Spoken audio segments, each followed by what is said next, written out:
Sundar C இயக்கத்தில் விஷால், வரலட்சுமி, சரத்குமார், அஞ்சலி, சந்தானம் நடிப்பில் பொங்கல் ஸ்பெஷலாக ரிலீஸ் ஆன படம் தான் மதகஜராஜா.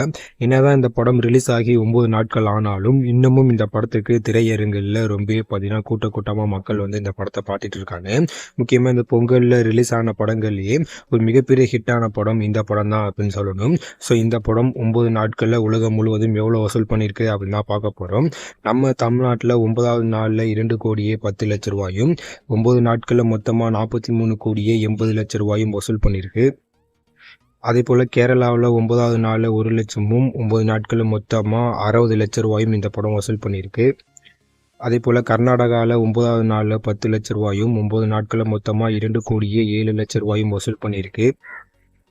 அதே போல் உலகம் முழுவதும் இந்த படம் 9வது நாளில் 2 கோடியே 22 லட்சமும், 9 நாட்களில் மொத்தமாக 47 கோடியே 7 லட்சம் ரூபாயும் இந்த படம் வசூல் பண்ணியிருக்கு. ஸோ இன்னும் ஒரு 2 நாட்களில் இந்த படம் 50 கோடிக்கு மேலே வசூல் தாண்டிடும். ரொம்பவே பார்த்தீங்கன்னா கம்மியான பட்ஜெட்டில் உருவான இந்த படம் தற்போது பொங்கலுக்கு ரிலீஸ் ஆகி கிட்டத்தட்ட 50 கோடி இந்த படம் தற்போது ரீச் பண்ண போகுது. ஸோ இந்த படம் விஷால் கெரியரில் one of the best film அப்படின்னு தான் சொல்லணும். நீங்கள் யாரெல்லாம் அந்த படம் பார்த்தீங்க, உங்களுக்கு பிடிச்சிருந்துச்சா இல்லையா அப்படின்னு கீழே கமெண்ட்ல சொல்லுங்கள். இது போன்ற வீடியோக்கள் எல்லாமே தெரிஞ்சுக்க மறக்காமல் சப்ஸ்கிரைப் பண்ணுங்கள். தேங்க்யூ.